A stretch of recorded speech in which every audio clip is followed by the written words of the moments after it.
In terms of our outlook on life, I just, I know through Christ's experience as well that suffering is often a vehicle for beauty and for greater things. And yeah, it's always a nostalgic thing when you go through them and you look back. At the time, you don't always feel that way, but I think, I wouldn't certainly change anything that's happened, because it is, it's part of who we are today, and we're richer for it.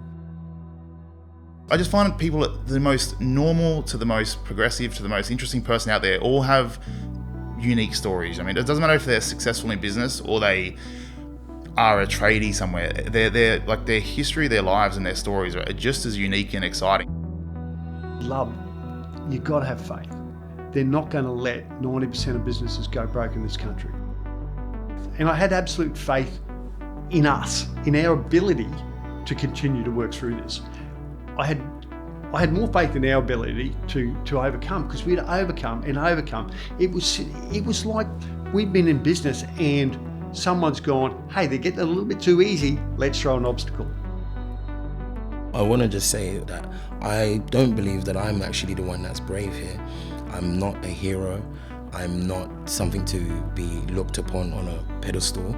I'm just a human individual that's had a few experiences that have led me here.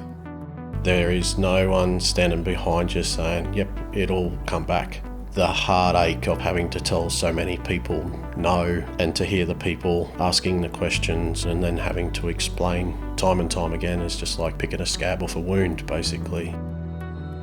I was working in the corporate world in Sydney at the time, but when I realised that I was rushing home from my job to create new things in my kitchen, I realised where my passion lay, and that was in reimagining, I guess, wholesome yet still delicious version of childhood favourites.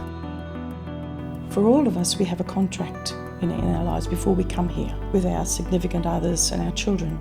We've agreed to be their partners, we've agreed to be their mums or their dads. Emma's business card and the signage on her car says, "This business is powered by possibility, not defined by disability." Always looking for that other guy on site, that might have been another Murray fella you could have a yarn with. But yeah, I don't know, that's what sparked me, I suppose, and inspired me to start my business originally.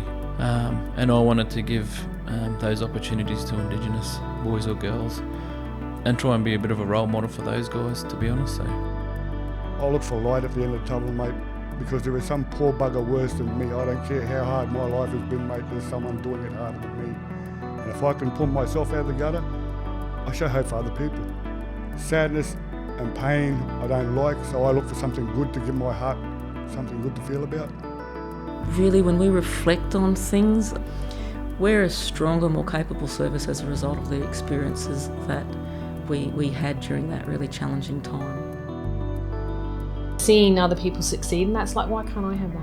Why can't I? I just need to put in the effort. And I'm a big believer of that 1%, each day just do 1%. This is the worst. Tomorrow's going to be a little bit better, and then it's going to get a little bit better.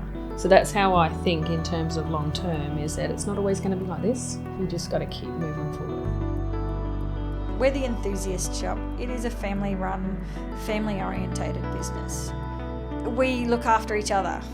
If somebody is in need, we will go and assist. We have people that have lost lives on motorcycles. I put their coffin in my sidecar and I will carry them to their final resting place. This is not a job for me, this is a lifestyle choice.